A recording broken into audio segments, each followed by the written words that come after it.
What's up, everybody? Happy Monday. Welcome to the Neutral Corner, episode 324 of the Neutral Corner, to be exact. I am your host, Michael Montero, for Ring Magazine, ringtv.com, and the Ring Digital YouTube channel, where you are watching me live right now. Hope you guys had a great weekend. In fact, I hope you've had a good 2 weeks. We're returning from a 2-week hiatus, so I have a lot to catch up on. I tried to do a Friday wrap-up last Friday, but we were having technical difficulties. Not everybody could hear me. Hopefully that is all worked out and you guys can hear me loud and clear. Let me know in the chat if you're having any issues hearing me, but hopefully you guys got me loud and clear and all the technical stuff is worked out. So yeah, episode 324 of TNC. We are in August. We're still in the dog days of summer, but less than 2 weeks from now, we have a great heavyweight matchup. The rematch between Alexander Usyk, Anthony Joshua, taking place in Jeddah, Saudi Arabia. And then after that, from that point forward for a month or so, we have several great fights lined up. And I'm hoping that some more big fights come off toward the end of the year. We close the year strong, but we're still kind of in the, as they say, the dog days of summer, right? Anyway, I got 2 weeks of fight reviews to go over. We'll preview some stuff this weekend. We got some news and notes to catch up on, of course. We'll take your guys' phone calls. All right, cool. It sounds like everybody is hearing me fine. I'm just checking out the chat. That's awesome. Anthony Santiago says, hey, Mike, I'm back from Italia, back from Italy. It was amazing. I missed the food so much. Dude, that's awesome. That's a hell of a trip, man. I am jealous.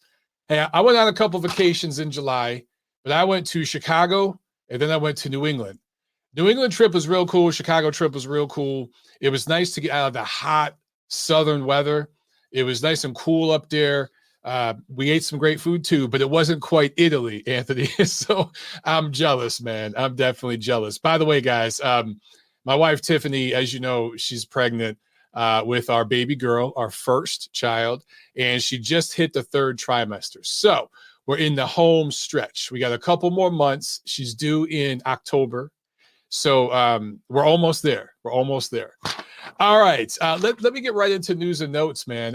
Before I do that, real quick, just a reminder, guys, pay the fee. Those of you who watch the show, listen to the show, you know what the fee is. It's non-monetary. All I ask is that you give likes, ratings, reviews, all that good stuff. If you haven't done it already, double check, triple check, make sure you're subscribed, not only to the Ring Digital YouTube channel, but to my personal YouTube channel, Montero Unboxing. If you want to pick up a cool, stylish, sexy Montero Unboxing t-shirt, go to my website, man, monterounboxing.com, and support the cause, you know. But share the show. Just share the show. Tweet it out, post it on your social, whatever social media you're on, tweet it out or post it out there. Let people know. That's all I ask, man. That's all I ask. That is it. All right. News and notes time. Let's get into this. All right. We got a few items here. Let's start with Daniel Dubois suing Don King. No, you did not travel back in time to the 1990s. It is still 2022. Don King being sued by the 4 billionth fighter. I feel like this guy has been sued by more people than like Weinstein and Epstein and Cosby combined.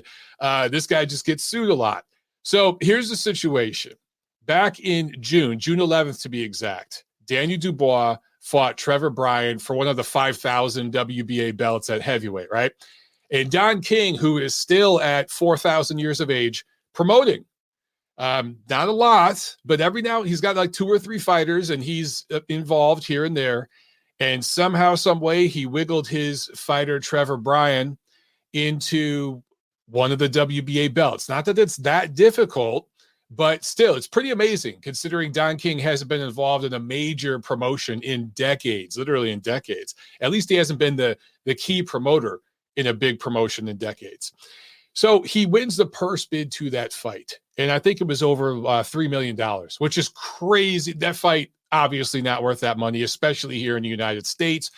But he wins it, brings it to Florida, and streams it on his website. And maybe, 42 people watched it. More people watched my fight last year on the WBC live channel than watched this fight, which is kind of sad. Anyway, and I'm not making fun of anybody. I'm just telling it like it is. Anyway, King was due to pay Trevor Bryan, who had the belt coming in, $1.7 million, and Dubois $1.4 million. Now, the lawsuit from Dubois and his people are alleging that King owes them money upwards of like $900,000. It could be as minimal as like $400,000. So I think they receive partial payment because there's a certain amount that has to be paid up front, and then you can delay payment. Okay, I'm not going to get into the nuts and bolts of how all that works, but you don't, as a promoter, you don't have to pay everything out immediately. It could come in installments, especially for an international fighter. What Bryan and his people don't know is, was Don King's purse supposed to cover the WBA sanctioning fees? How much of it was supposed to cover taxes? Things like that. So if the sanctioning fees and the taxes and all that were included, then apparently King owes Dubois' people like $900,000. So we'll see what happens from this. But for what it's worth, Don King says that they've never missed payment and that they fully intend on paying everybody. Okay, we shall find out. So Don King staying in the news, but not necessarily for the best reasons. Also, in fight news, Joe Joyce and Joseph Parker are set to fight September 24th in Manchester. These guys are rated WBO number 1 and number 2. So this is basically an eliminator for the WBO. Of course, that title currently held by Usyk.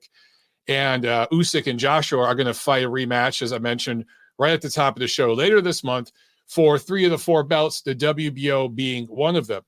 But these two are also number 2 and number 3 in the WBC. So the winner of this fight figures to be in line for a shot at the WBO belt, whether it be held by Usyk or Joshua at some point next year, or perhaps a shot at a vacant WBC belt next year if Tyson Fury were to vacate that belt. So there's different directions these guys could go. The winner of this fight will have options. I like this fight. This is a nice heavyweight matchup. And for Joe Joyce, if he is who some of us think he is, he should win this fight against Parker. He should have some difficult moments. He might even get hurt early, struggle, be down halfway through the fight. But if he has what I think he has, what a lot of people, an increasing amount of people are starting to believe he has, he should kind of grow up and learn on the job a little bit and beat Joseph Parker. Now, if Parker has anything left in the tank and truly wants to live up to the expectations he once had, and I guess a lot of people looked at Parker when he was coming up and just thought he had a lot of potential. If he wants to live up to that potential, he should win this fight. And on paper, he should win this fight. He's the experienced fighter. He's the veteran. He's still pretty much in his physical prime. He hasn't taken too much punishment. He has taken some, but not too much. And he's been in there with just about everybody in the division, other than the PBC guys.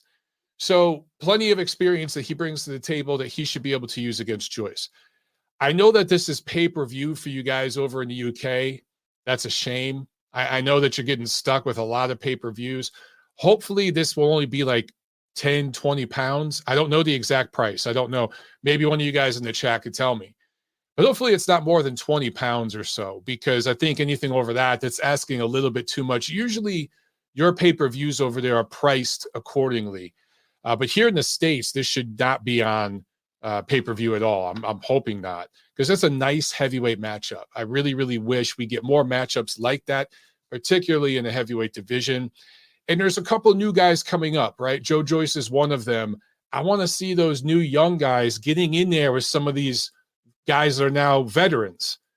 And I'm not going to say Joseph Parker is from the previous generation. He's not that old, but he's definitely a guy who's been around. And Joyce is a new, younger guy. I know he's not young in years, but in terms of his pro career, he's young. And this is the kind of matchup that you need to see these younger guys get to get over the hump, to see who's for real. You know what I'm saying? So I like this fight. Okay, more fight news. The WBC orders Regis Prograis and Jose Zepeda to fight for the vacant junior welterweight title. If they can't come to an agreement by the end of this month, it will go to purse bid. and the WBC will whack up the numbers and everything else. I think Prograis 1 in Zepeda's 2. Don't quote me on that. It might be Zepeda's 1 and Prograis 2. Actually, I'm sorry.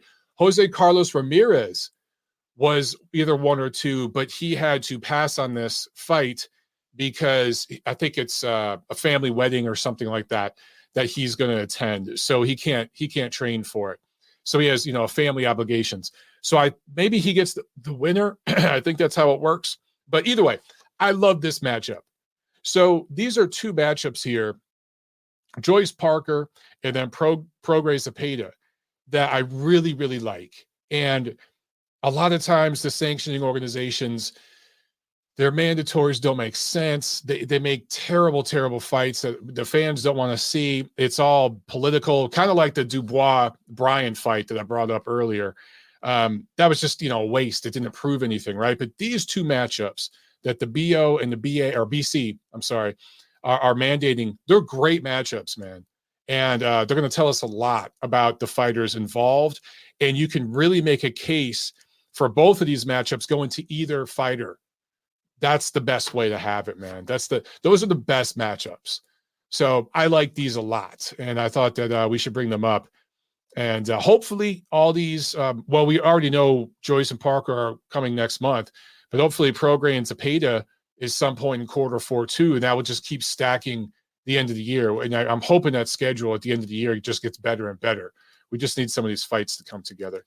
All right, let's do the review. And like I said before, we got 2 weeks to cover. 2 weeks to cover here. So let's go all the way back to Saturday, July 30th at the Barclays Center in Brooklyn, New York. TGB Promotions on Showtime. It was the return of Danny Swift Garcia, and he gets a majority decision against Jose Benavidez Jr. This was a junior middleweight fight, 154, not 140, not 147, but 154. It was the debut in that division for Garcia.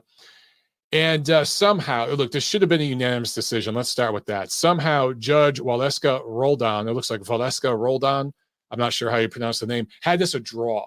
I don't know how the hell they had this 114. Terrible score.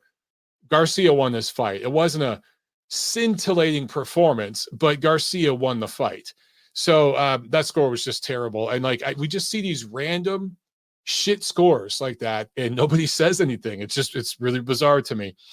Anyway, this was the first bout for Garcia since his loss to Errol Spence in 2020. So he was out of the ring for basically 2 years.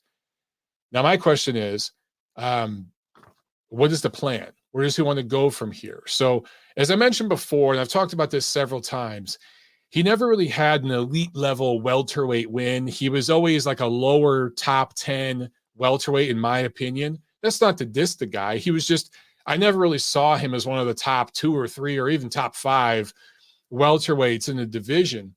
Always kind of lower top 10. And I don't really see him being any higher than that at 154. And also 154 is kind of at the very top. We know what's happening for the next year or so.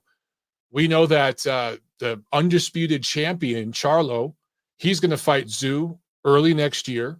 Again, that's for undisputed. And then there's another mandatory that undisputed champion will have to fulfill, another mandatory obligation. So the title belts at the very top, they're it's all decided right now. However, Garcia could get himself in position to fight for an interim belt or something like that. And there's 4,000 of them with the WBA. They're in business with PBC. The WBC is in business with PBC as well. So there's always the interim WBC belt or something. And forgive me if those belts are already taken. I honestly don't know. I don't keep up with the crap anymore. There's just too many of them. But maybe Danny Garcia could go for one of those and angle himself into a shot at the undisputed championship, maybe by the end of next year, maybe even early 2024. I guess that's the plan here, to shoot for one more big fight. And for PBC, if Charlo does beat Zhu, then you still need names for him. Charlo really doesn't have any names, right? So if he beats Zhu, and then you get, I think it's Sebastian Fondora is the other mandatory. The winner of that fight is going to need names. Danny Garcia is kind of a name with American boxing fans. Not really, but kind of. So maybe that's the plan here. I'm not sure. But anyway, Danny Garcia successful in his debut at 154. Also on this card, minor upset, not really a major upset, but a minor one. Ali Aaron Demirizin. I don't know why that's so hard to say. It's not that hard of a Ali Aaron Demirizin scores a unanimous decision win over Adam Kovnachi. This was Turkish-German versus Polish-Brooklyn. And man, for the Polish kid, undefeated fighter just about a year or so ago, was seen as a top prospect and a contender people were really taking a close look at. Some people, I always kind of saw him as a poor man's Andy Ruiz. That's just kind of what I always saw in him for several reasons. He's just lacking a little bit of the chin and the overall durability and explosiveness that Andy Ruiz has. And I don't even rate Andy Ruiz as highly as many others do. So I just was never that high on Kovnachi, but he's lost 3 in a row now. 2 to Helenius, and then this fight to Demirizin, who pretty much, I guess, dominated this fight. I guess that's the only word to use. He stunned Adam Kovnachi many times in the fight, seemed to win basically every round. So what do you do if you're managing Adam Kovnachi? Do you have the kid retire? I mean, he's still a top 25 heavyweight. He can compete, but he's never going to win a world title. That much is certain. And the plans that PBC had for him, that's blown up because obviously they were grooming him for Deontay Wilder, right? The kid's Polish, but he fights out of Brooklyn now. He lives and trains in Brooklyn. So he brings a crowd with him. The Polish fight fans are great, and they always support their fighters here in America, the Polish-American fans. So PBC really had something there that they could build upon in terms of a brand, a local brand there. This kid was never going to be like a huge superstar, but there in New York, in the New York area, whether it be in Brooklyn or in the city, they could do crowds with the kid. And they knew that. And then eventually they could bring Wilder up there to New York and have the two of them fight for the BC. Wilder knocks out an undefeated guy. The demographics of it work out perfectly for the way they're marketing Wilder, all of it. I see exactly what they were trying to do. And the plan kind of blew up. So now for Wilder's comeback fight, I still think it's probably going to be Robert Helenius, because that's probably the best they can do. Because if you had to go, for Wilder's comeback fight later this year, and they're still talking about doing that, do you have him come back against Helenius or Demirizin? Helenius brings probably a little more name recognition, not a whole lot more, but a little bit more. He's a little more familiar to fight fans here in the United States. Not by much, but still, it does matter. And he's just made to order for Wilder. So that's probably who he's going to fight. But, man, I don't know what this kid can do from here. Because, again, losing 3 in a row. And it's not that he got caught with some freak punch. And I've talked about this a million times, guys. You know my feeling on this. If you get caught with a big punch in the second round of a fight and you get knocked out, that's bad. But it's bad to get completely dominated over 10 rounds and outboxed. That's worse, because in a way it's showing your level, right? And that's what happened here. So sometimes, especially as a heavyweight, it's almost better to get caught with a shot and get knocked out in a fight. That's easier to come back from than getting completely outboxed over 10 rounds to a guy that's generally regarded as maybe a top 25 heavyweight. Nobody sees Demirizin as a top 10 guy, right? Even now after this win. So this just 3 bad losses in a row for Kovnachi. And I don't really know where he goes from here. Also on the Sunday card, Gary Antuanne Russell improves to 16-0 with 16 knockouts with a TKO 6 win over Rances Barthelemy. This was a 140-pound fight. Barthelemy down in round 6. Legit knockdown. He was clipped, okay? But he got up and he was good. Referee Shada Murdaugh immediately stops the fight. Terrible stoppage. One of the worst stoppages, and we've actually seen a couple of bad stoppages recently, but this was a really, really bad stoppage. Now look, I'm not going to complain too much for several reasons. One, I always would rather a referee err on the side of caution to protect a fighter than let a fighter take too much punishment. So that's good. Okay. I'm going to lean that direction for fighter safety. But also, the writing was on the wall for this fight, in my opinion. Russell was going to win. He had found his groove, and he was going to start coasting late. This kind of ripped Russell off from further development, and it ripped off the fans of seeing a conclusive stoppage. But to me, the outcome was never in doubt for this fight. That's why I'm not going to throw a big fit about this. I'm more pissed off about that one scorecard in the main event, but just a bad stoppage. And as a referee in a professional prize fight that's being broadcast on Showtime, which is a national premium cable network, people are going to see this. Maybe only a few 100,000 live, but collectively over social media and everything, and the weeks following, millions of people are going to see it. And you got to know what you're looking at. And clearly this guy could have kept fighting. So it didn't like the stoppage, but still, Russell doing his thing, continues to be a guy to take a real strong look at that 140. I think he's got a bright future. I think he's actually going to do better than the other Gary Russell. Not that I think he has as much talent, maybe, but he's going to have a better career. You watch. Mark my words on that. Sergey Derevyanchenko got back in the win column with a unanimous decision win in a 10-rounder. He had lost 4 of his last 5 going back to 2018 coming into this fight. So he got back in the win column. Good for him, but it's probably time for Derevyanchenko to walk away. You got a W, dude. Walk away. Do I want to see him in there against a killer again? I really, really don't. All right, let's jump forward to last weekend, Saturday, August 6th, Belfast, Northern Ireland. It was on ESPN Plus here in the States. Michael Conlan with a good bounce-back win over Miguel Mariaga, who has now lost 3 of his last 4. This was a featherweight fight, 10-rounder. And it went the distance. A couple times it looked like Conlan might stop Mariaga. Kind of looked like that at times. But the veteran who's been in there with some really great fighters and always gives a good effort, just comes up short against the very, very best. And at this stage of his career, he's probably not even going to be able to contend with the very, very best. But Mariaga was able to finish the fight on his feet. For Conlan, it was a bounce-back win after that TKO 12 loss to Lee Wood earlier this year. So you love to see a guy get right back in the ring only a few months later and to perform well like this. And people forget the fight against Wood, Conlan was winning. He was on his way to winning that fight when he just flat out got caught.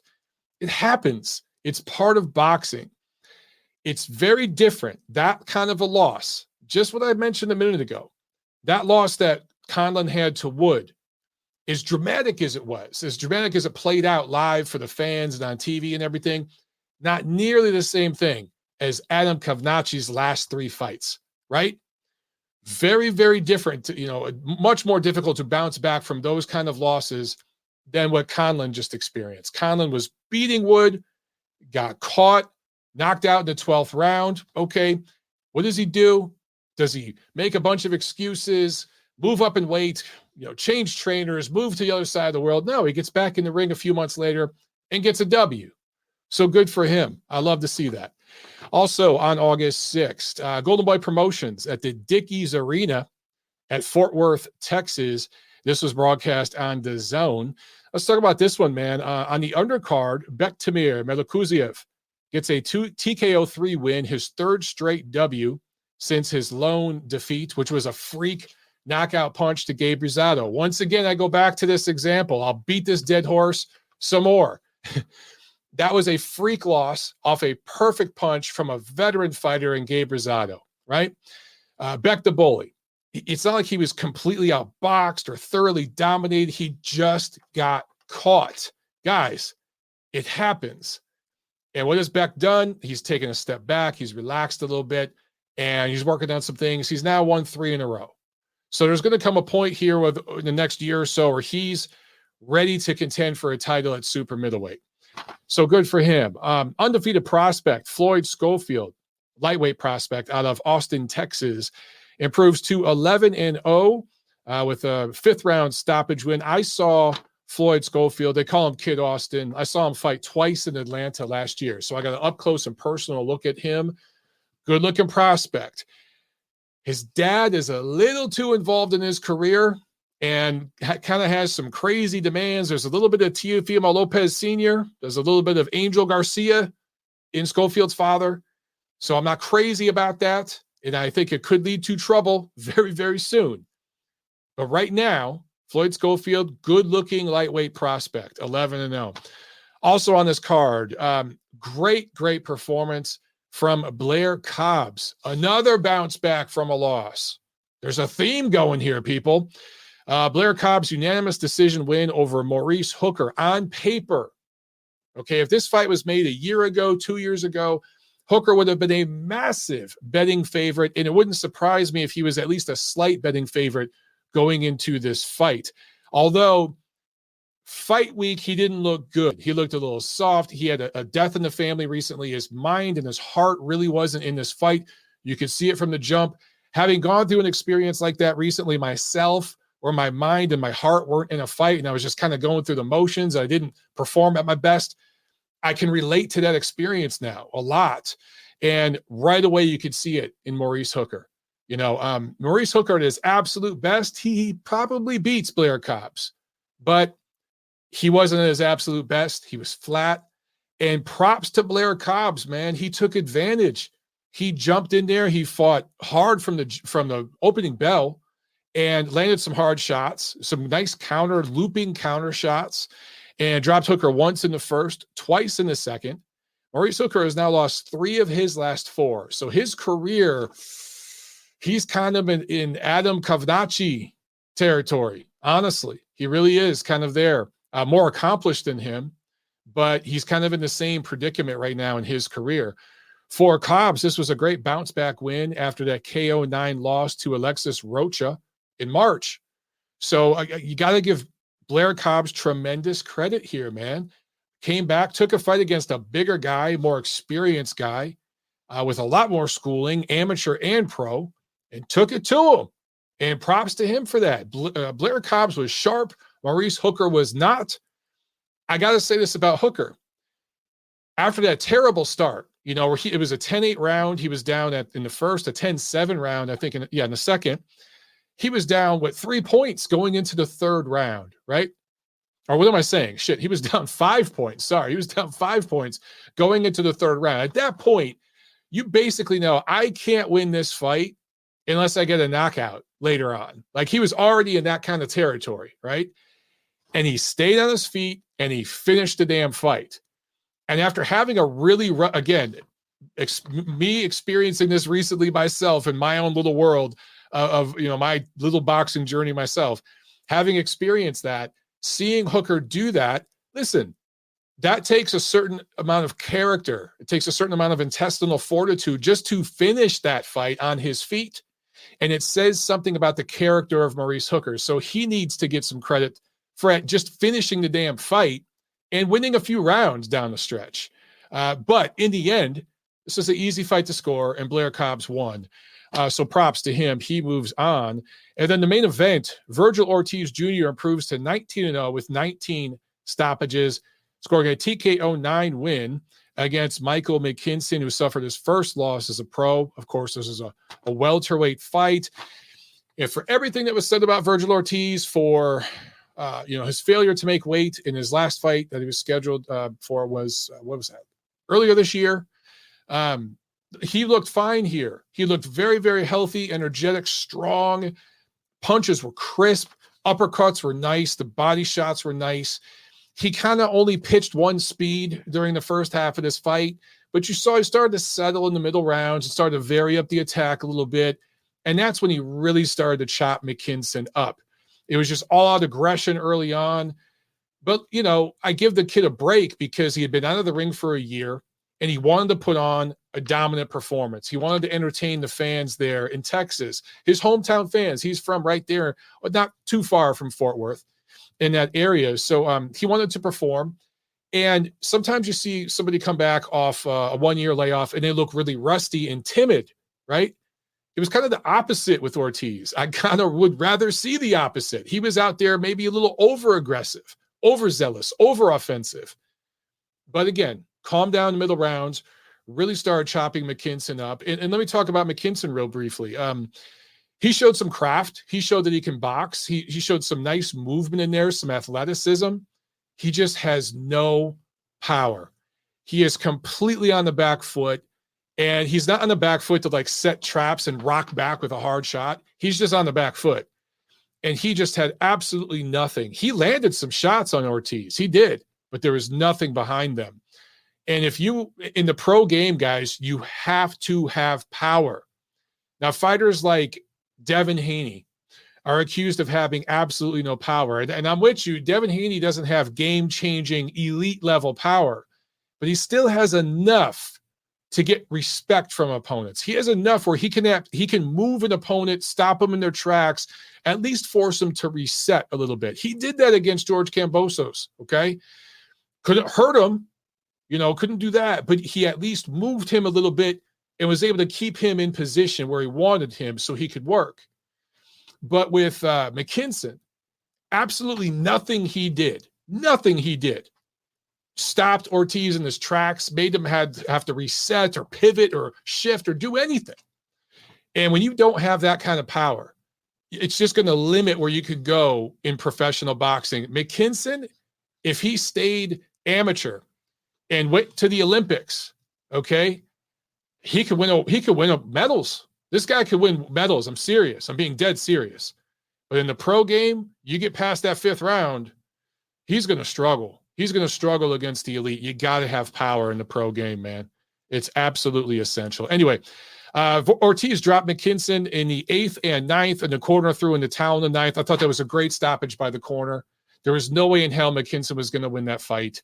He was beat up. It looked like he was kind of limping on this. I think it was his right leg, or it looked like his knee or something was bad. Now, it could have been from the body shots, because I've seen guys get hit with hard body shots and it affected their leg. Their leg almost went numb. And that could have been what happened. I'm not quite sure. But Ortiz was landing some beautiful, beautiful, hard body punches. In fact, he dropped him with a body punch in the 8th. And I think there was just residual effect from that in the 9th. Good stoppage by the corner, man. Perfect timing on that. There was absolutely no reason to continue that fight. So what does Ortiz do from here? For what it's worth, once again, he was calling out Terence Crawford. Terence Crawford was there in attendance. They were calling him out. I'd love to see it. Do I think he's ready for Terence Crawford? No, but I still want to see it. I think it'd be very entertaining. It'd be a great contrast to styles and wills, because you'd have 2 undefeated fighters, one being really, really young and hungry, and one being a little bit coddled at this stage, because Terence Crawford is sleeping in them silk sheets. He's won Fighter of the Year. He's been on the pound for pound list for a while, right? He thinks he deserves 50-50 money with Earl Spence. So you just wonder, could Ortiz give him at least a really, really rough fight and put some heat on Crawford? Let's not forget, Kavaliauskas dropped him, flash knockdown, but he did. Yuriorkis Gamboa stunned Crawford. I'm just saying, I wouldn't mind seeing Crawford and Ortiz. Do I think it's going to happen? Absolutely fucking not. No, I don't. Come on, guys. This is boxing. All right. Let's get to some super chats before I get to the preview. Actually, let me quench my thirst here real quick. Yeah. That's good. Okay. Super chat from Gideon P. He says, well, first of all, thank you, Gideon. He says, it's because everyone is okay with they got it right. Yeah. I don't know. That must be, let's see. See, now I'm out of context. I need to get to these super chats live, because now I don't know. I don't know what you're referring to, Gideon. I'm sorry. Let me know in the chat, and I will address it, brother. I promise. Sam A with the super chat. Thank you, Sam. He said they have to stop the full sobriety test after a knockdown. Takes too long, and if a guy flinches, then they stop it prematurely. Jack Reese is the worst. You know what, dude? You're on to something there. And let me just say this, to go back to my last fight, which I lost by split decision.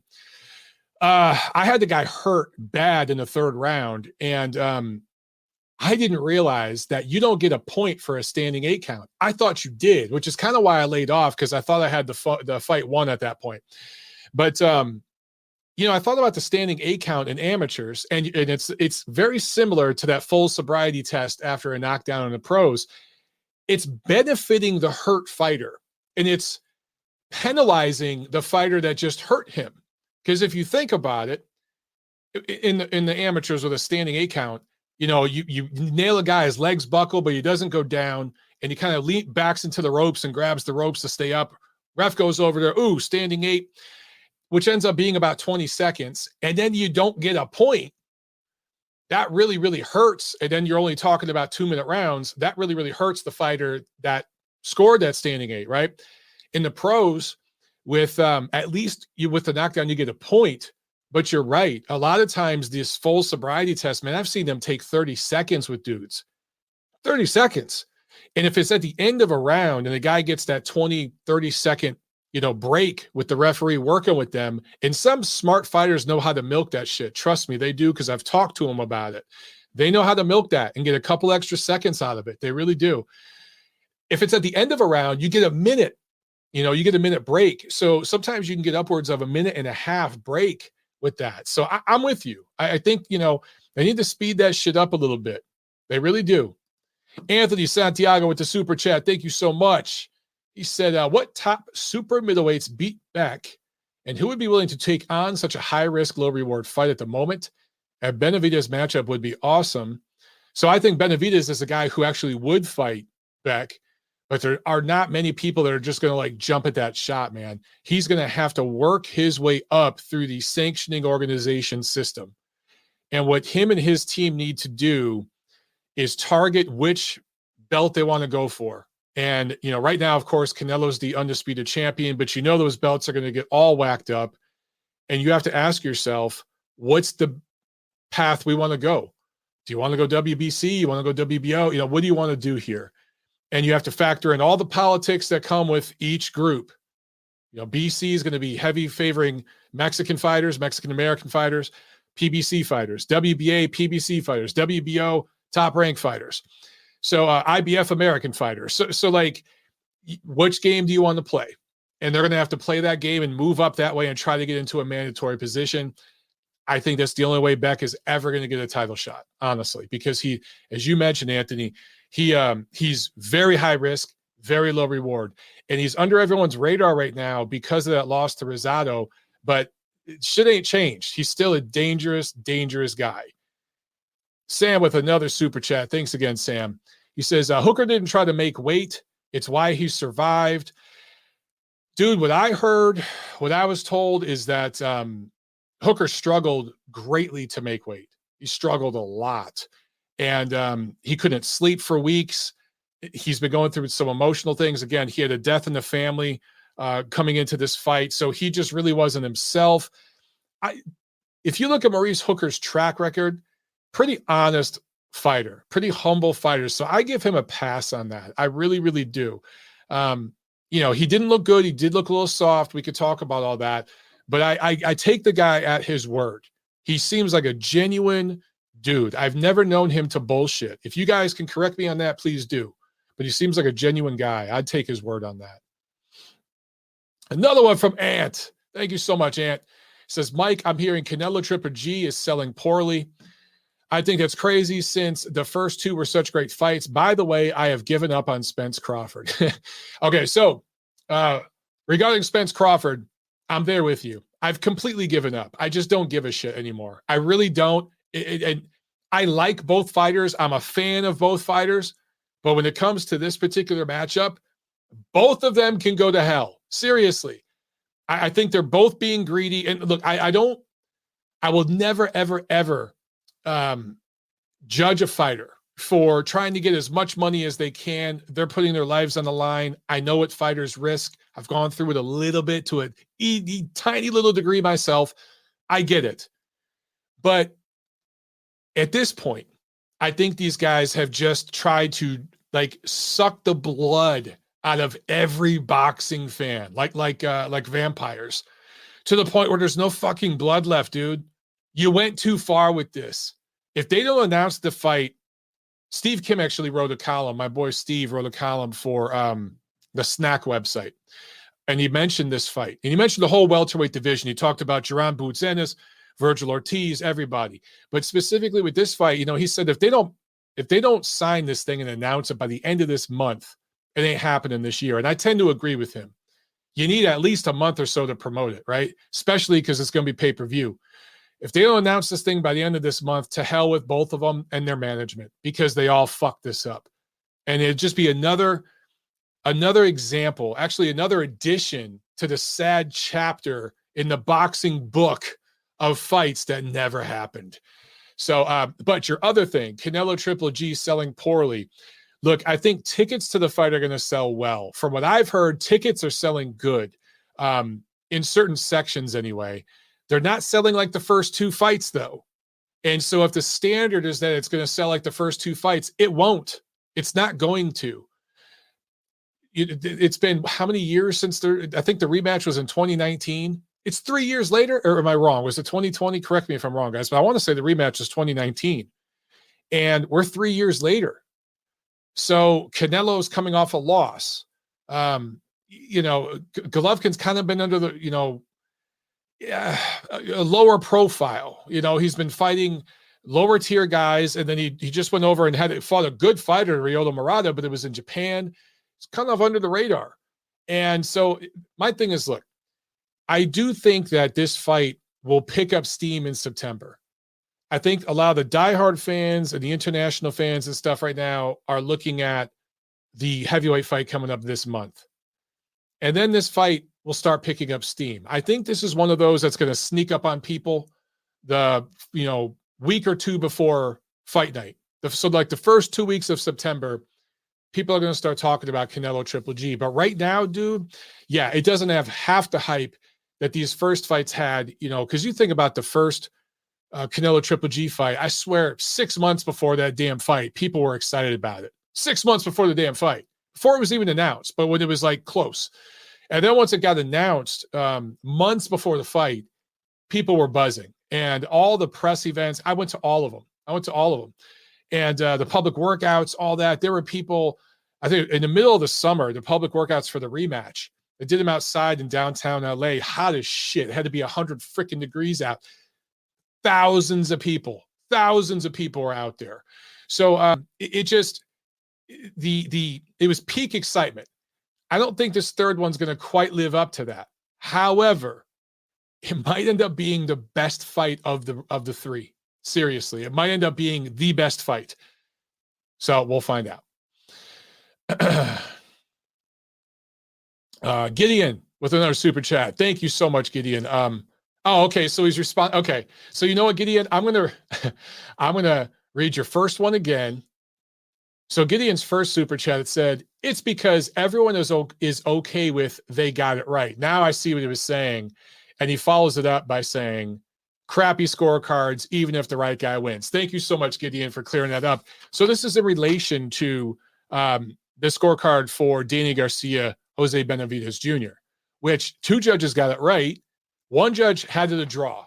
Judge Valeska Roldan had it 114-114. A terrible scorecard that a moron could score that. A chimp, take a chimp from the circus, put a cigarette in his mouth and a cute little cap on him, sit him in front of the TV and tell him to score that fight. And he would have Danny Garcia winning, right?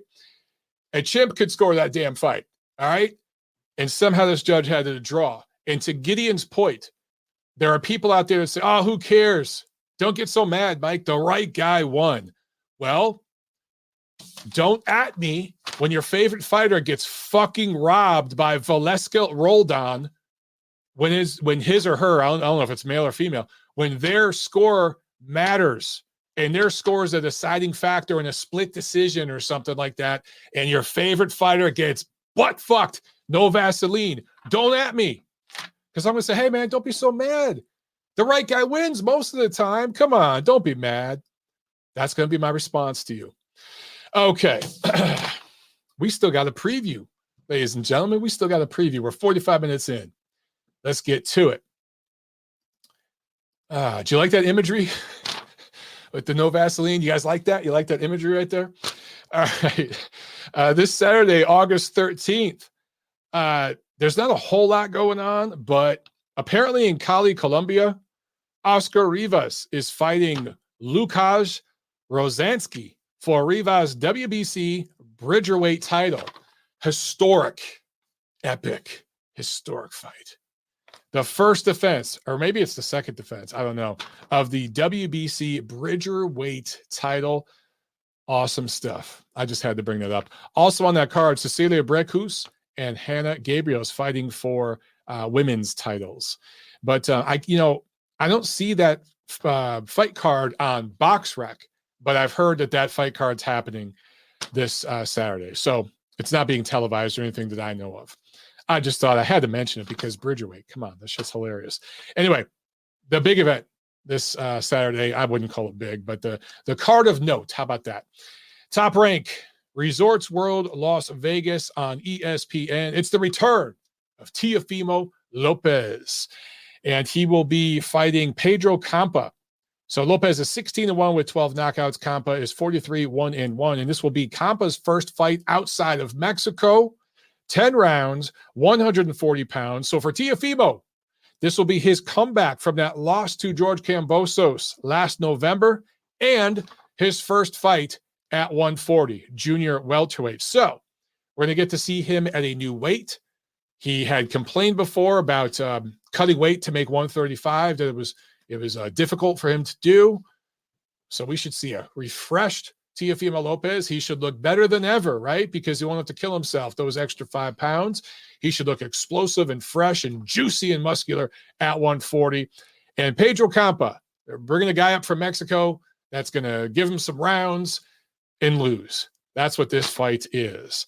Also on the undercard, Xander Zayas, undefeated prospect, originally out of Puerto Rico, now fights out of Florida, 19 years old, 13-0 with 9 knockouts, going up against the Mexican fighter Elias Espadas. This is 8 rounds, junior middleweights, and several prospects that Top Rank recently signed from the 2020 American Olympic team are on the undercard, including Duke Reagan and some others. So they're going to keep those Olympians busy. This is the perfect kind of card for that. It's the perfect time of year for that. Get those guys on these cards, man. Get them in there, build them up, get them on TV. Perfect stuff. This is a doldrums of summer type of fight card, and that's what we've had recently. I mean, if you look at everything I've been reviewing the last few shows. So I know it's not a whole lot of exciting stuff to talk about right now, guys, as far as big fights recently. I appreciate all of you who have been hanging out and watching these summer shows. There's a lot of podcasts that kind of go dry during the summer. They don't do shows, but we don't do that here, man. The couple shows that I missed recently is because I was traveling with my wife, trying to get in some last couple little vacations and stuff before we have the kid and we're on lockdown for a while. So I appreciate you guys, rocking with me during these slow months, man. But the heat is coming, right? We're going to get some big matchups coming up soon. All right. I'll make sure I got all the super chats. Two Matador says Roldan is an 80-year-old hag. Okay. Hey, I'm not touching that one, man. I'm not touching that one. Santiago says Zayas is the only hope for us Ricans.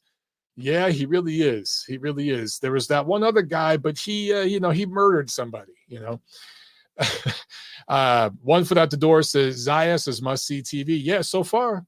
And listen, I know some people complain about his level of opposition, but look, man, the kid's 19. So, this isn't – I'm not going to compare, Zayas' matchmaking to, Tank Davis or to even, Ryan Garcia.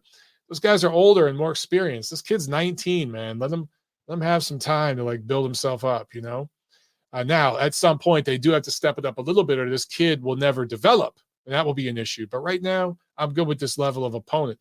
Sam with another super chat. Thank you so much, my brother. He says, Triple G Canelo 2 was December 2018, almost 4 years. Damn, dude. Damn. See, I was way off. I thought it was 2019 or 2020. Time goes by so damn fast. So there you go, guys. The second fight was, are you serious, dude? I can't believe that. It was 2018. It's been almost 4 years. 4 years. And the build hasn't been spectacular. Canelo kind of went on this B-rate belt collecting tour where he fought a bunch of B-level guys that had belts at 168 and then was able to avoid the top challenge in that division, which was Benavidez. That's not Canelo's fault. That's Benavidez and PBC's fault for fucking that up because he enjoyed the white girl a little too much in between fights. He's cleaned that up now, apparently, though. But, that's what Canelo did. And then when he fought like an elite level guy, the toughest guy he's fought since Golovkin in Dmitry Bivol, he pretty much got dominated pretty handedly. For Golovkin, he didn't fight at all last year.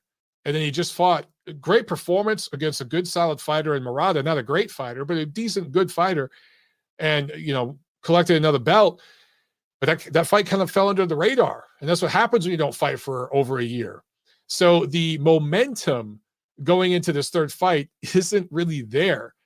I still think that the week or two coming into that third fight, the rubber match, people are going to start talking and it will pick up steam. There's going to be some discounted tickets though. And the pay-per-view, I think it'll sell, but it's not going to sell as much as some people think, man. Oh, Gail Falkenthal with a great point. She says, Anthony Santiago, you got Amanda Serrano. What's up? Amanda Serrano. She's holding it down for you guys. Absolutely holding it down. And Nacho says, don't forget about Matthias, Subriel Matthias. I think he could be legit too. There you go. So you got a couple guys right there. Anthony, you got a couple guys. Ant does say true, but she's in her 30s already. It's true. Gail says Triple G versus Canelo 2 was September 15th, 2018, Mexican Independence Day weekend. Yeah, I can't believe that. It's been 4 years. Wow. Chris Bergen asks, did you hear about the Cuban fighter who tried to leave the country to go pro and was stopped and punished? No, I haven't, but that doesn't surprise me. It's Cuba. Yay, communism. There's idiot college kids here cheering for that shit and wanting to end capitalism. Funny, no one I have ever met that comes from that part of the world really thinks that system of government is great. My wife's family fled that sort of thing and has strong opinions about it. My relatives, my grandparents, great-grandparents did, and they have strong opinions about it too. Anyway, we ain't gonna get political.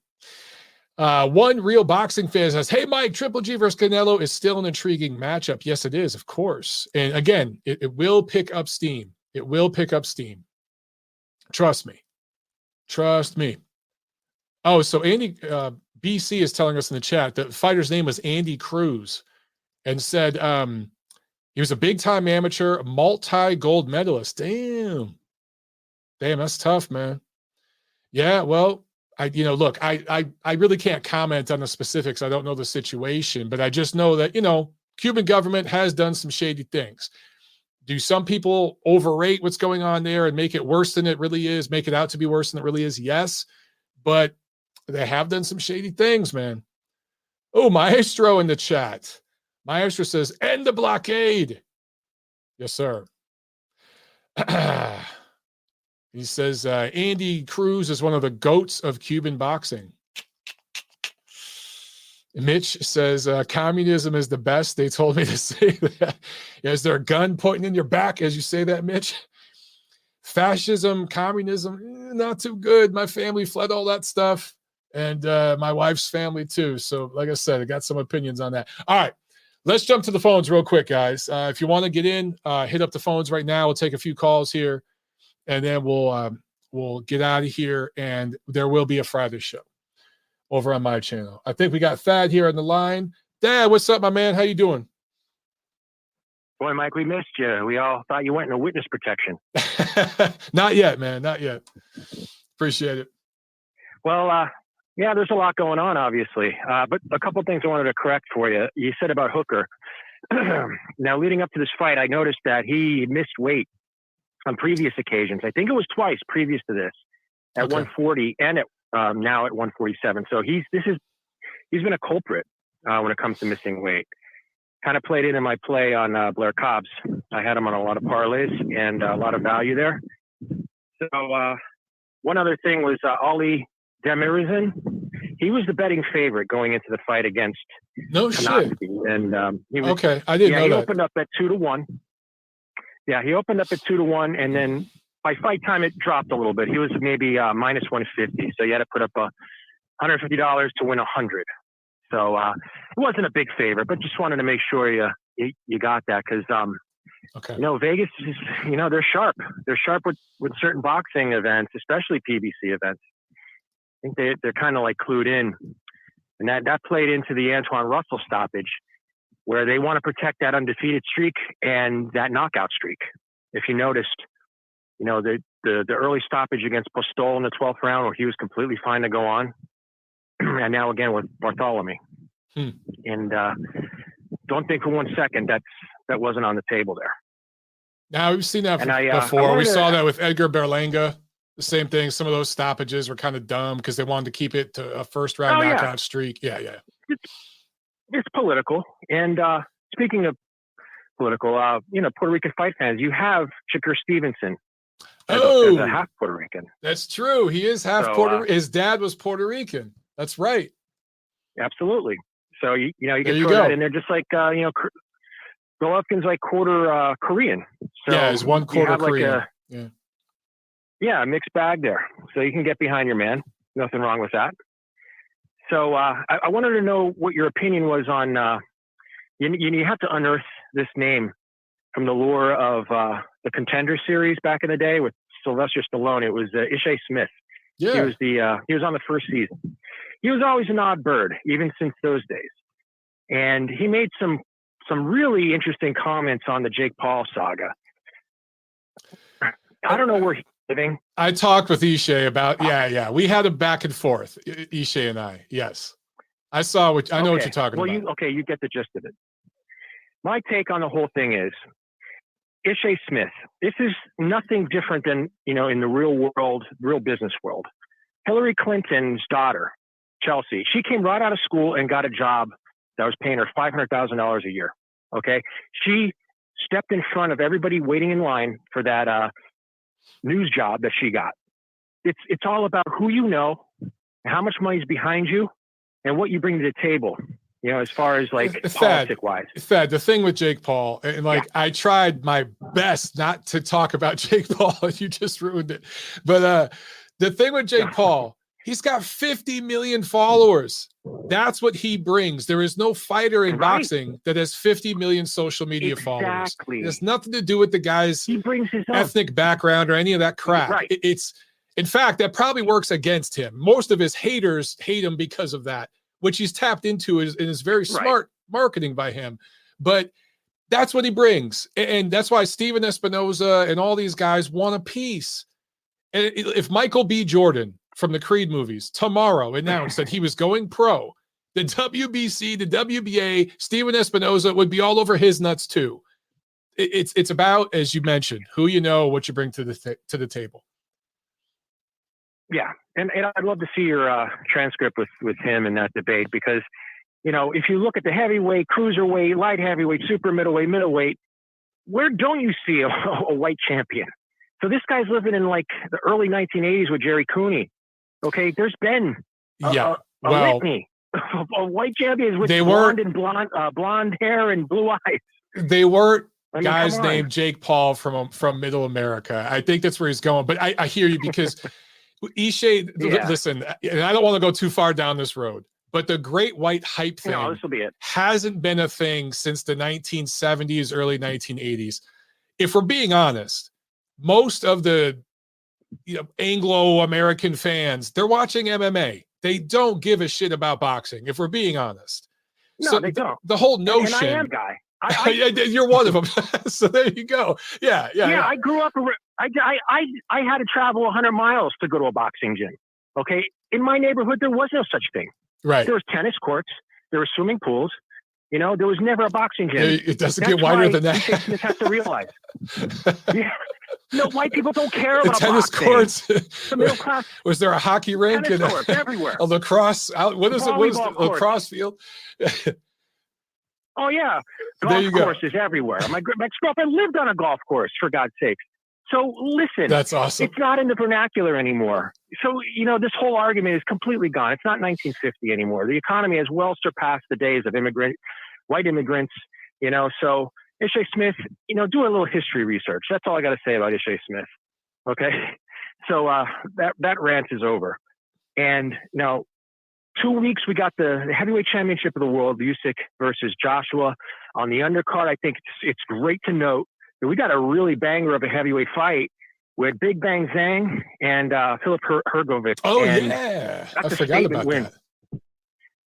Statement win for Hrgovic. I think he blows him out. I think that Zhang is made to order for him. So we're going to have a new heavyweight contender that people are going to have eyes on. And, don't sleep on him. And like you were saying with Joe Joyce, I also like Joe Joyce a lot. I said earlier on your telecast maybe a year or two ago, I think he's but I think he's like a 1991 version of George Foreman, except not with that extreme power and a little faster. But I think they're similar. Mm-hmm. And that style with that telephone jab, that concrete chin, and he's so relaxed in the ring. He could just stalk you and wear you down deliberately. He's another guy that's going to be a force to be reckoned with once Usyk retires and Fury and AJ. Well, I think AJ is going to be around for the long haul. I think he'll be, somewhat of a, not journeyman, but, he'll be a top guy. It all depends on this rematch. And here's how I handicap it. AJ is probably going to come out to knock out Usyk. And if he does, it has to be within 6 rounds. He's not going to be there much longer past 6 if he blows himself out. Because Usyk, his special skill is wearing guys out. That's what he's designed to do. So if I'm Usyk, I'm just letting him throw and I'm giving away rounds early, going to the body, letting him gas out and just come on strong late. Because in that first fight, Usyk could have stopped AJ. His corner told him to put the brakes on. We don't need to do that. We don't want to take risks. You can outbox him. He could have stopped AJ 2 or 3 different occasions in the later rounds, especially in the last round. AJ's corner almost looked like they wanted to throw the towel.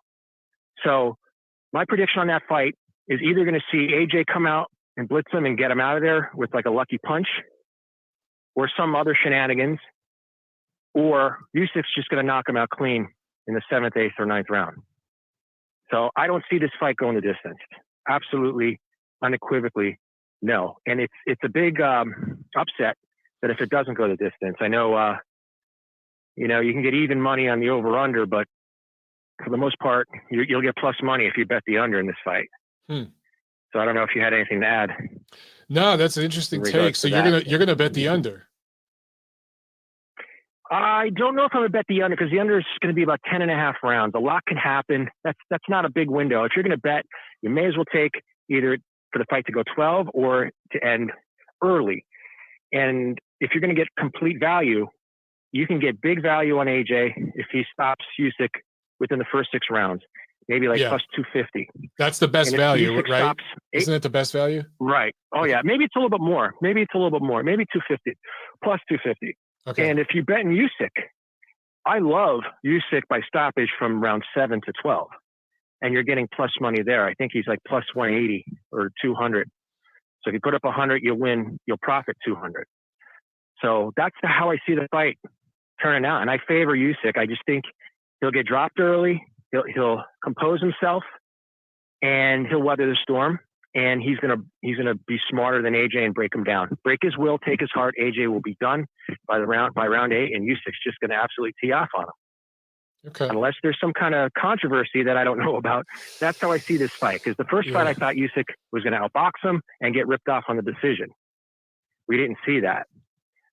So who knows what could happen in Abu Dubai or wherever. Dubai, is that where they are? I think they're in Jeddah. I don't know if is it Jeddah, Saudi Arabia? So I think so. Yeah. So can't wait. That's 2 weeks. But this weekend, Lopez in a showcase fight. This guy, I looked at his record, his opponent. He's just there, for you give him rounds. Like you said, you're spot on there in that assessment. And there really isn't much else except I think, is Callum Smith fighting this weekend or next weekend? He's fighting next weekend. Okay, I think that's also on the undercard of Usyk. I know he's like a 9-1 favorite over someone he's supposed to fight. Let me check. Let me check. Yeah, and I'm looking forward to Callum Smith at light heavyweight. He blew a guy out in like 2 rounds or 1 round was last fight. Yeah, Put him out for like 5 minutes. He's on that undercard. He's fighting a guy out of France, Matthew. Okay. Baudelaire. I can't speak French. Yeah, but yeah, that's what he's fighting. Guys. Okay. Great. I think that's a solid undercard. I think that's going to be a great show. And Usyk, he ended up buying the television rights or something like that to show the Ukrainians the fight for free. I guess they could watch it. Yeah, he did. It's just a testament to the type of guy he is. He's just, salt to the earth type of guy. And you just want to put that out there. So, Mike, I'll let you go. Look forward to hearing from some of the other calls. And nice to have you back. Thanks a lot, Thad. Have a great day, brother. You too. That's so funny, man. Thad grew up by a tennis court, a golf course, all that stuff. For the record, I grew up completely opposite where I grew up. I to this day, here's some things about me that might surprise a lot of people. I've never played golf, not once. I've never played golf. I've never ice skated. I've never even roller skated. I've never skied. I've never played tennis. I don't know shit about tennis. I don't know anything about lacrosse or water polo or any of that shit. I learned how to swim in the Marines, basically, because they threw us in the pool and forced us how to swim. So that lets you know where I grew up. I grew up in a much, much different neighborhood. Anthony Santiago, another super chat. Thank you, Ant. He said, chat, I highly recommend Prey, the prequel to Predator. I've never even heard of this. I got to look this up now. Prey. What? Dude, how come I've never heard of this? All right. What's it on? Is it on Netflix or is it on, it's on Hulu, huh? I would play the trailer here, but then, my video will get shut down and I don't want that shit.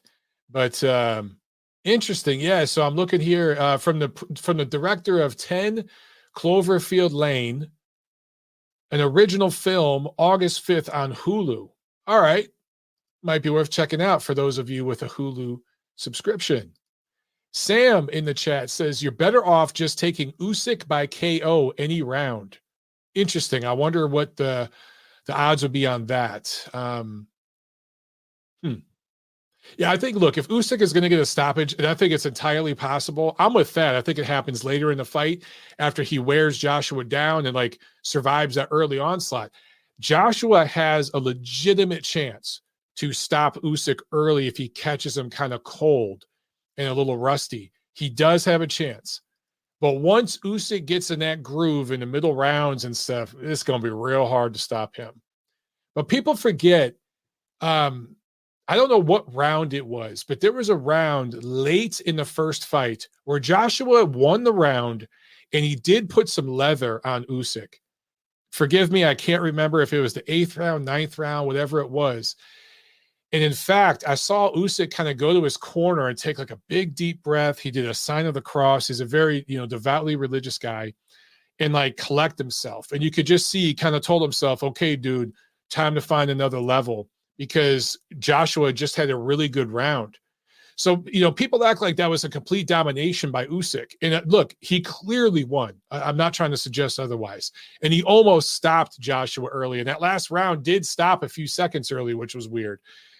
All that being said, Joshua had moments. I'm just saying.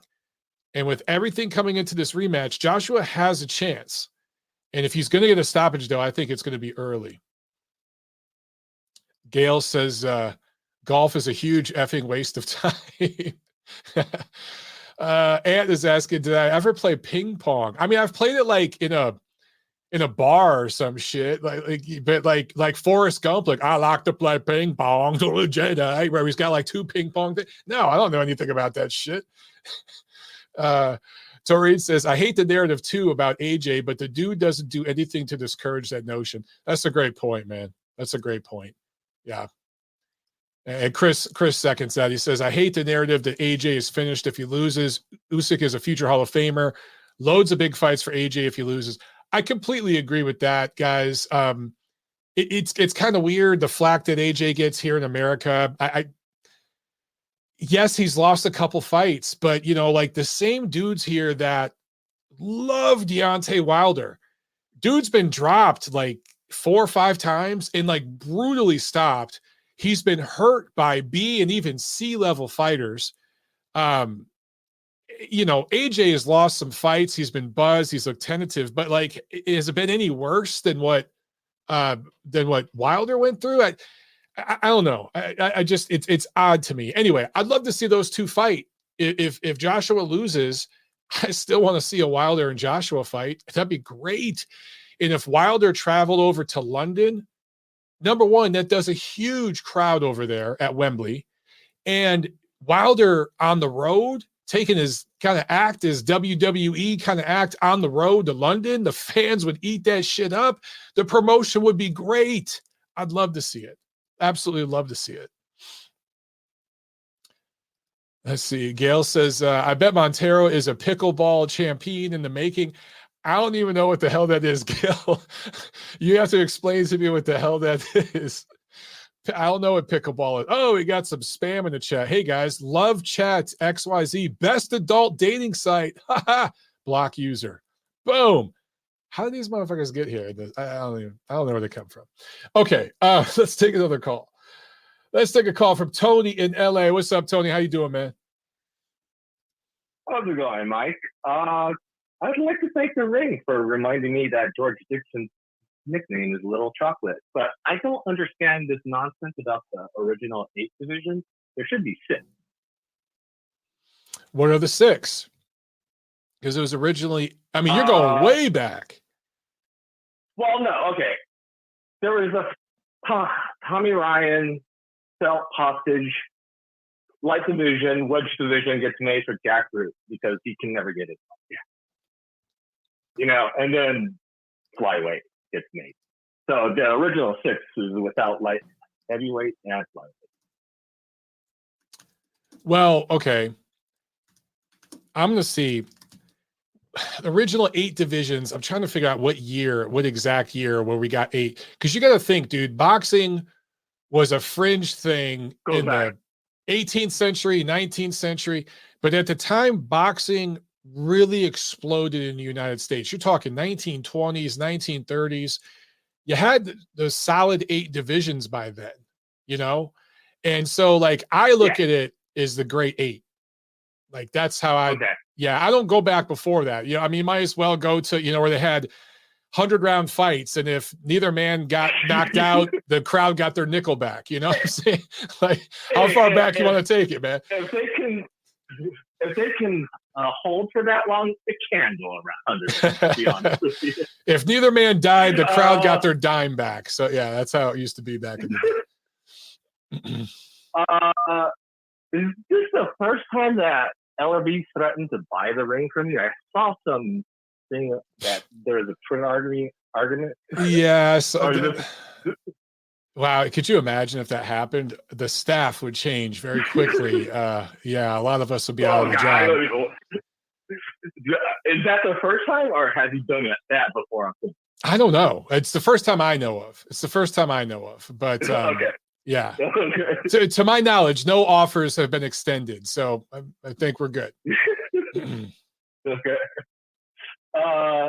Did you hear Keith Thurman talking smack about Tommy Fury avoiding Jake Paul? Even though he doesn't mention Spence, he swerved from Undisputed at Charlo, and he's calling out Laura in competition with Garcia. And he's calling out Jake Paul. Jesus. The Jake Paul thing, man, Jake Paul has succeeded in getting under everybody's skin. He has found a way to get into just piss everybody off. And every single time somebody talks about him, they're giving him free promotion. That's what these boxers don't get. They're playing right into dude's game. They're promoting the shit out of him. They're promoting Jake Paul more than they promote their own fucking fights. Sad but true. True. I just find it funny that everyone's saying that he's running from Ennis and he's calling Fury out for running from Paul. So it's hilarious. Hilarious. So the one thing that I want to talk to you about is how Hearn has screwed up this AJ Usyk promotion. Like he gets into this lawsuit with Sky and talks smack with the Zone, while this fight's trying to get being promoted and pushed. At the same time, how credible is Coppinger saying that ESPN lost the bid for the U.S. broadcast rights? I've seen that. The Top Rank made an offer. Top Rank and ESPN made an offer.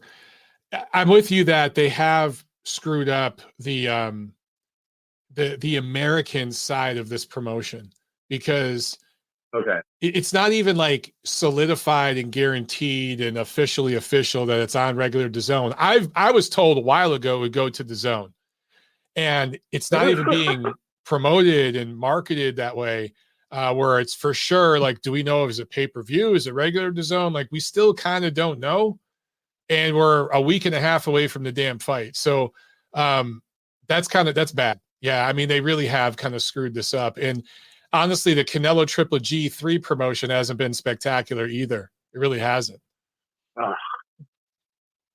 Do you think that it's because the next fight that the Saudis really want in Saudi Arabia is the Bivol Biderbia unification?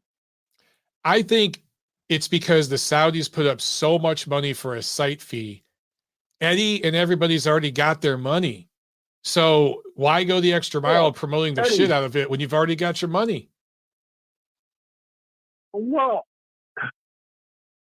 I don't know what Eddie's thinking. He's talking trash about how DAZN lost the rights to the broadcast in the UK and making fun of them. I mean, I thought they were working together, but I don't know. I honestly don't know. Yeah, that whole thing for DAZN to announce this massive deal with Joshua, and then they're not even going to broadcast the fight. It's extremely bizarre, and I don't know who's paying Joshua for this fight, because it's not on DAZN. So does it? What's going on with it's just very bizarre. It's very weird, but hey man, it's boxing. What do you expect? Yeah, I wanted to talk about the DAZN boxing show guys, and they had the sanctioning body presidents on, and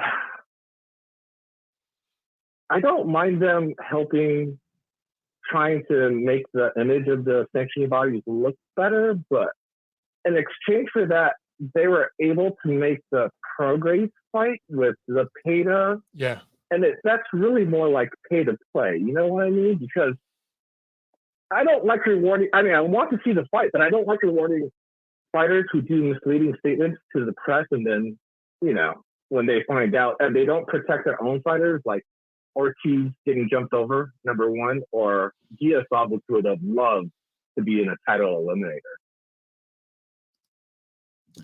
Yeah. I honestly don't know what to say. If it's involving the sanctioning organizations, it is a pay-to-play kind of a thing most of the time. And which groups do business with which promoters. For the record, I like the recent mandates they've made. The programs that pay to fight, I like it.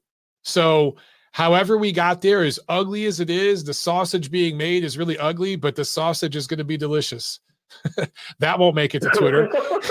But that's going to burn me on Twitter, man. Someone's going to take that and fucking post it. But I'm serious. That's a good fight, man. So it is pay to play.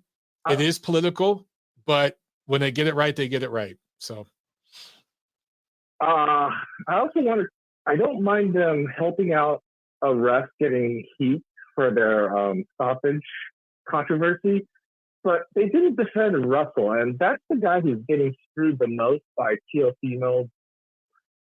All four sanctioning bodies want Teo in the top 10, and Gary Russell right now is like the guy who's taking most of the damage from it, because he gets pushed out in spot in the WBC, gets pushed out of the top 10 in the IBF, and gets dropped to number 10 in the WBA. But to add insult to injury, Lewis Ripson, who hasn't fought this year, gets placed in number 10, so it pushes him out of the top 10. So what does he have to do? Go crying to the DAZN guys to like get some satisfaction? Maybe the squeaky wheel gets the grease and he has to start bitching on social media or something. I don't know. It works for some of these guys. All of this is annoying at 140. And Teofimo hasn't fought in this division, and he's lost his last fight, correct? Yes. He hasn't fought. That was November. So he hasn't fought in, I don't know, 9 months, going on 10 months. So yeah, I mean, look, I would expect Teofimo Lopez to move up in the WBO rapidly because of his association with Top Rank. The WBO is War Bob's organization, right? But in all of them, it is a little interesting. But it's not surprising. Yeah, I know. For Spence, the picture it looks like is Thurman and Danny Garcia going for a Reggie belt because Charlo just got made super champion and they might be chasing Laura for the middleweight Reggie belt. So that entire thing is a complete TBC thing. I don't even want to deal with that. But for Crawford, you talked about Ortiz. What do you think about Ortiz then as a 2-fight deal with an option for a third? Or the rumor that I've heard about, which is Zoo, Charlo, and if Charlo doesn't take the fight, maybe Ennis? Shit. In a 2-fight. That would surprise me a lot to see Ennis in the mix. I think he's going to be avoided. Well, if Charlo doesn't accept the fight with because if he does the WBO jumping up to the next division and be the mandatory, he could get a fight with Zoo to challenge him for that fight coming up in January. Zoo wants to fight before then. You know what I mean? I think that fight's going to happen. I mean, it's already signed. Charlo and Zoo will fight. As far as Garcia, I agree with you. He's going to go for a Reggie belt. Ortiz, sadly, he may end up fighting like Blair Cobbs next because both Ortiz and Ennis, there's just not going to be a lot of guys that are going to want to fight them. They're not top guys. But Tony, we've been going for 11 minutes, bro. I gotta bounce to the next call, man. We've been going for 11 minutes. I know. Yeah, it's all good. Thanks for the call, anyways. Thanks a lot, man. All right, late. There he goes. Okay. Let me see. I got one more call here. I just want to make sure I didn't miss anything in the chat. Yeah, Tony is our sanctioning body news guy. He loves talking about the sanctioning body stuff. All right, we got a few people in the chat that say they don't want the sanctioning body talk. Okay, well, sometimes you got to keep up with that stuff, guys. You got to keep up with it, but we'll speed it up next time. All right, we'll speed it up next time. All right, let's jump to one more call. We're going to take one more call from Nacho, then we're out. We're going to close it out with Nacho because he always brings the heat, rapid fire combinations. Let's go to him. Nacho, what's up, my brother? How you doing, man? All right, Mike. How are you? Good. Yeah, so I just kind of wanted to bring up a few different fights that I saw. The first one was that horrible robbery of Barthélemy against Gary Antuanne Russell. That was despicable how they did Barthélemy. Not that I'm a Barthélemy fan, but man, talk about screwing a guy out of an opportunity to legitimately get back in the mix in that division and probably make a few more paydays. They literally robbed him of that opportunity by giving Russell that horrible stoppage. I don't understand why, the guy gets up, the guy is alert, he knows what's going on. Right. And he's standing right in front of you and you still decide to stop the fight. Like, that just makes absolutely no sense. Like, it's not like he was out on his feet. It's not like he didn't know where he was at. Like, that was just awful. I hope that, they're not going to give him a rematch, but man, if the PBC legitimately cared about Barthélemy, they'd give him at least a big fight to make up for that horrible robbery. I think they will. After seeing him, and then after seeing him get hurt against Barthélemy and then kind of get buzzed a little bit against Postal. I don't know, Mike. Does it seem like this Russell doesn't really have much of a chin to you? What, Gary Antuanne Russell? I don't know. I mean, we haven't seen him dropped. We haven't seen him knocked out. He's, I guess, been clipped a couple times, but are you saying what? Because his management's not putting him in there with punchers that protected him? Yeah, to a certain extent, because he got clipped by two guys who aren't really known as punchers. Yeah. Yeah, well, look, that could just be growing pains as a young guy. It could be cutting weight and not having the stamina. Or he could be a little chinny, a little sensitive. We won't know till we know. Yeah, okay. And then the other, I kind of wanted to bring it up because nobody's brought it up from this past Saturday, was Michael Conlan looked good in that fight against Mariaga. I thought he was going to give Conlan a little bit better of a test, to be honest. So I was kind of surprised that he really didn't give him as much of a test. It was a pretty one-sided fight. So for him to have beaten him that soundly, it was interesting. So I was kind of surprised by that.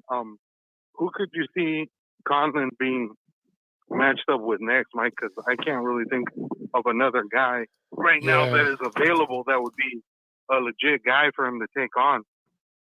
Well, what about a rematch with Wood? Yeah, but Wood is talking to, from what I've read, they're talking to Santa Cruz and the PBC about making that fight. So that's right. It sounds like that fight's going to happen. Because the WBA, because I think it was Santa Cruz will have to go over to the UK, right? As I understand it. I haven't seen anything saying that he's being told to go to the UK, Mike, but I mean, who knows? I still haven't heard all the details regarding that yet. I mean, as it is, Santa Cruz is going to get the bigger amount of money from that fight, from what I've read. So I mean, who knows? What about Robeisy Ramirez? We'll find out. I think Conlan loses to Ramirez, Mike. I think Ramirez is a little too good. I think he probably ends up. I think he could beat Conlan pretty easily. You think he'd dominate? I mean, I think it would be a somewhat competitive but lopsided win for Ramirez. I think the way he's looked lately, the way he waxed Nova, who was a bigger guy than him. Yeah. I mean, if he waxed Nova, I'm not sure that Conlan's that much better, That's a good point. I mean, it could be I just know politically, fight, but with Top Rank and everything, it's easy to make. But yeah, you're right. Yeah. It's tough. Yeah, I think that'd be, it's going to be tough to see what they come up with next for him. Also, too, I just kind of wanted to bring up right now, since we're in that division, Mike, I did see that the IBF is making Josh Warrington have to defend against his mandatory next, and his mandatory is El Venado Lopez, who I think is going to wreck Warrington if that fight is made, because after seeing him get beat down by Kiko Martinez, Lopez is a lot younger and a lot better. A lot fresher, a lot more explosive. Yeah. For sure. I think he's in trouble if that fight ends up having to be, made. I don't see him holding on to that belt. I think Lopez should beat him. And then with Vergil, Mike, it's kind of funny. Sometimes these fans kill me, because when guys are beating their opponents really easily, they're quick to say, like, they're the greatest thing since sliced bread. But then when a guy like Ortiz, who takes the whole year off, had issues regarding making weight, and then eventually comes back and kind of takes this fight to knock the rust off and just kind of get himself back out there, they're quick to just kind of criticize every aspect of him in the fight. I mean, yeah, the guy was rusty. He hadn't fought, and he still went out there and he still put on a pretty dominating performance overall. Of course, he had, issues with McKinson as far as his movement and, the style that McKinson was bringing. But I thought overall he looked good for the most part. I mean, he was able to take apart a guy that most fighters, I think, would have struggled with if they had to face him. So I think people just kind of need to be a little more, they need to temper their criticism when it comes to, the circumstances that guys are in as far as like, have they been active? Have they not been active? And, just kind of take that into account. I think guys are just too quick to judge fighters based off one performance a lot of times. And I think that's crazy. I agree. And then just the last thing, Mike, was the Blair Cobbs Hooker. Like you said, I didn't know all that stuff that was going on with Hooker. If that was the case, then you can kind of give him a pass for that whole situation going into the fight. I mean, Cobbs looked good, so, you got to give him credit as well. But I brought it up on Twitter, and you and a few other people responded. Having seen him out here in the 805 years and years ago, and having known that he had the reputation that he did, especially being Fernando Vargas' half-brother, never in wildest dreams would I have ever thought Roger Romo would have ever become a legitimate trainer. And seeing him the other night being Blair Cobbs' trainer, I was like, wow, talk about something that you never thought you'd ever see in your lifetime. I mean, right? It was pretty interesting to see that guy cornering someone and actually leading them to a victory. I never predicted that ever happening, Mike. I'll be curious to see how that pairing moves forward as far as it looked good so far. Who Cobbs gets. Yeah, I mean, it looked good so far, but I'll be curious to see what it looks like moving forward. I mean, if Cobbs ends up being Vergil's next opponent, they got their work cut out for them. That's going to be a tough night at the office. Yeah. So, all right, Mike. That's all I got. I'll be calling in on Friday for sure. All right, cool. Thanks a lot, Nacho. All right, man. All right, peace. All right, guys. We got another super chat. Let me get to this. Sam, thank you so much once again. He said that Top Rank must pay Marriaga not to throw punches. Against Oscar, he was a beast. Now he doesn't throw at all. Should never be in another main event. Yeah, I mean, look, Top Rank put Conlan in there against a guy that is a little long in the tooth and can't pull the trigger like he once did. And strong puncher, though. If Marriaga would have connected with a really hard punch, he could have changed that fight. But I saw the same thing, man. He didn't throw as much. And let's give a little credit to Conlan. I thought he fought well. And again, he's coming back off a knockout loss, so he deserves some credit. But Marriaga is a guy, especially at this stage of his career, that you rebound from a loss against or you develop a prospect with. I mean, he's that guy. I'm with you. He should never be in a main event. This was over in Conlan's, corner of the world, so I think it was okay.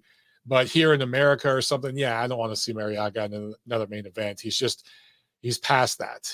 He's definitely on the way out. Michael Mendiola was in the chat saying that Fernando Lopez is sparring right there in their gym right now. So, yeah, if he's going up against Warrington, that's going to be tough because he could do pretty much what Mauricio Lara can do.